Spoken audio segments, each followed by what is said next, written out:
Hi, my name is Candace. I'm going to tell my truth with my diagnosis of PCOS. Let's get started. I just want to start off by saying that I am not a doctor.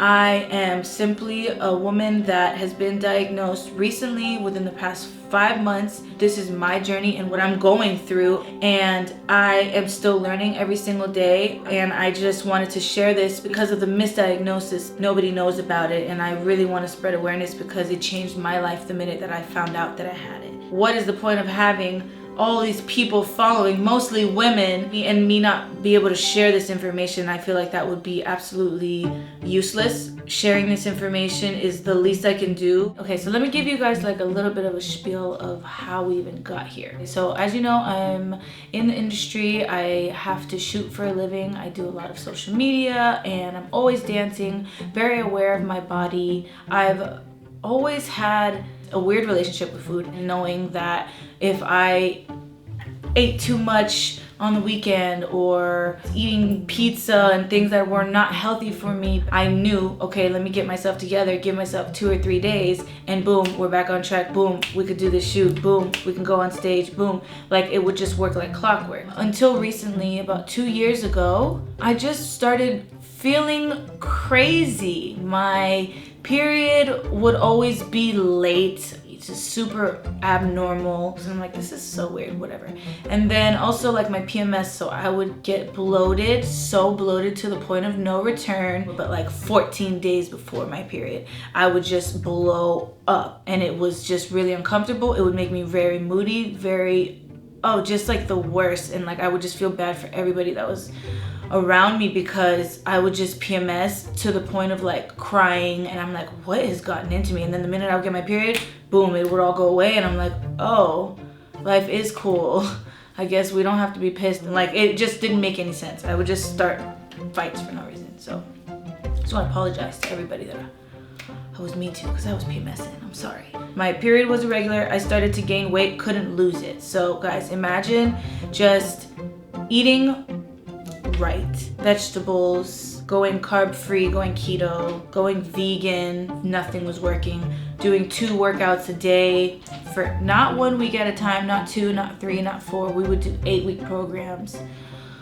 Still wasn't losing weight. Now, there's way more problems in the world, and I never felt like this was something that I could even talk about or bring up because people are diagnosed with all kinds of things, and like the fact that weight was taking me down mentally and physically, like I just felt like it just started turning into like this big mosh pit of like, nobody cares.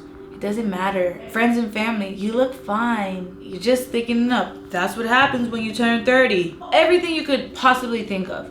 I tried everything and I heard everything and nothing was working. So I pretty much just thought, hey, let me get plastic surgery. I mean, if that's what it's gonna take to get me back to my normal size, the size that I feel comfortable with, the size that I feel normal in, like I'm not against it at all. I just was just like, I've tried everything and nothing's really working. COVID hits, we're stuck inside the house. My relationship with food got even worse. I'm just mad. Everything was just downward spiral. And I just woke up one day and I'm like, I just can't give up on myself just yet. I have to try something else. Went to go see a doctor in Florida, and pretty much they looked at me and they're like, you're a healthy young girl. And that was that. I was like, what do you mean? I don't have thyroid. What do you mean? Like I can't lose weight? And they're like, yeah, look, we looked at your ovaries. Your ovaries are looking good. They're looking clean. Your hormones are looking fine. You don't have any thyroid issues. And here's your paperwork. You can go home now.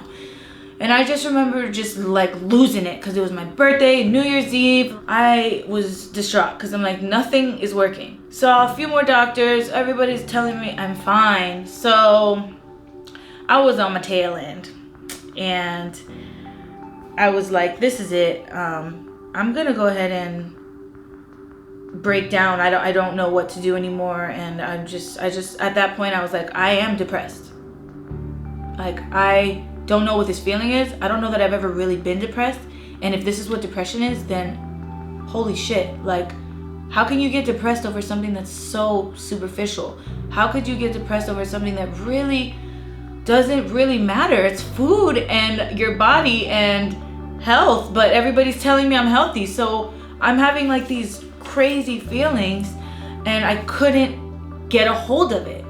So talking to my friend, and she mentioned that one of her friends used to be triple the size that she is now, and she went to this doctor. At this point, anything. So pretty much she referred me to this doctor named Dr. Tai Alibadi. She is an OBGYN. She diagnosed me with PCOS. I was like, I have no idea what you're talking about, man. PCOS stands for polycystic ovary syndrome. And she pretty much asked me a whole list of questions and tested me, did blood work on me, and also did a sonogram. Apparently, I have a lot of eggs. She says when you go to a regular OBGYN, they're gonna tell you have a lot of eggs. Good job. She told me that's not a good thing. And I'm like, what do you mean that's not a good thing? She's like, no, that means you are less likely to get pregnant because you have so many eggs. You have less quality eggs right now. So, and she asked me the 4 major symptoms of PCOS without me realizing she was asking me them. Hair loss or hair gain, weight gain, moodiness, and it's very common and it's misdiagnosed a million times over. Why? I don't know. If you find out, let me know. Yeah, absolutely. And I'm sitting here learning about all this stuff in the doctor's office, mind blown, so scared. So now you're telling me I'm close to not getting pregnant. I'm one of those people that really can't get pregnant. On top of feeling happy that she finally diagnosed me, I'm like, perfect, what's the cure? What's up? Tells me there's no cure for it, but we have a way of like helping. So that's another wrath of emotions. So she diagnosed me with PCOS and also prescribed me with the medication. It's a pen that is a needle that you have to inject yourself once a week. She gave me a 4-month timeline to be on this medication. I wanted to be down 30 pounds and I wanted to feel good in my clothes at 130, and I had gotten up to 160. Like I said, I'm not a doctor, so I want every woman to get checked and not give up on themselves and fight for your happiness and fight for your health, because at the end of the day, if you're not good within, you cannot make anyone else happy, and we need to control our happiness and we need to protect it. I just felt like I really had to share it. So, whew. This is just the beginning. Make sure you stay tuned for the next episode. You didn't think I was going to leave you with no professional advice, right? On the next episode of Living with PCOS, Dr. Tai Alibadi herself explains exactly what PCOS is and how to cope.